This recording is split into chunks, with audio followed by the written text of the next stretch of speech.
In the Saboe family's house on the outskirts of Fayetteville, the holiday mood was at its peak. Twinkling lights draped the walls, and the scent of gingerbread cookies and hot cocoa filled the air.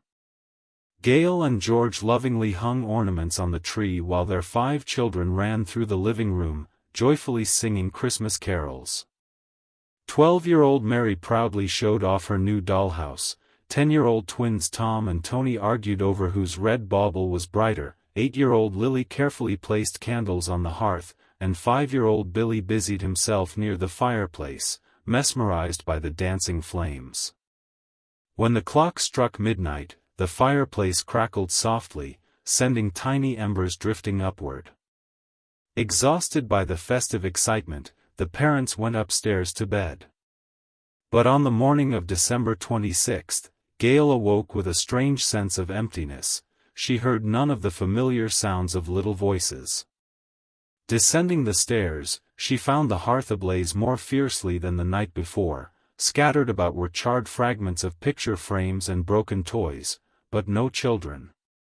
Panicked, she searched every room. Cribs stood empty, doorways yawned in hollow silence, and only warm air remained to hint at the night's laughter. Investigators arrived swiftly, but uncovered no signs of smoke damage on the upper floors, no trace of forced entry or struggle. Billy's stroller stood untouched in the hallway, and the front door showed no footprints, no trace of 5 small children venturing out into the frozen December night. Officially, it was ruled an accidental fire, and that frightened children must have fled into the storm.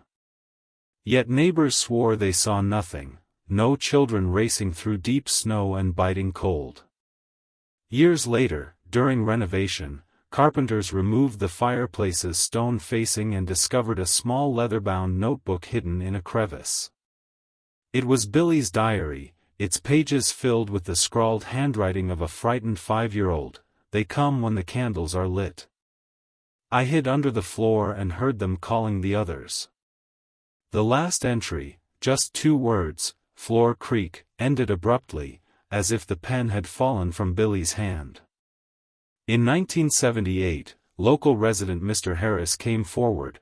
On that terrible night he'd stepped outside for a cigarette and glimpsed the silhouettes of 5 children walking slowly down the country road toward the woods. Through his flashlight's beam, he saw their small shadows dancing across the snow, then vanish around a bend. Another neighbor, Miss Winters, claimed she heard giggling echoes by an old well at the forest's edge, a laughter that seemed too high-pitched, too eerie to be children's play. Fast forward to December 2025, Billy's diary resurfaced at an antiquities auction, accompanied by a yellowed letter bearing just 4 words, "They are alive, but not here." The new owners called in the cold case files team, who lowered a bucket into the same old well, but once again, found nothing. Yet nights in Fayetteville remain uneasy. Some report faint footsteps in empty streets and distant childlike laughter drifting on the wind. In the dead of night, someone still lights candles by their hearth, an invitation to invisible guests. As fog drapes the woodlands in secrecy, historian Anna McFarland has assembled a small team to explore the Saboe house in January. Studying the diary and old floor plans, she suspects a hidden chamber beneath the floorboards, one known only to a child. Armed with lights and metal detectors, they cleared debris and unearthed a narrow hatch. Inside lay Mary's doll, charred at the edges yet still sporting its frozen smile, and a badly faded slip of paper stitched to Billy's diary. "I saw them in cloaks like mine." From this discovery 2 theories have emerged. Deliberate concealment. An adult relative, aware of looming danger, hid the children, and their keepsakes, in a secret refuge.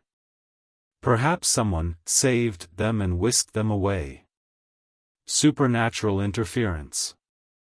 The shadows Billy saw were not figments of imagination but restless spirits, an ancient presence from the land's Native American past.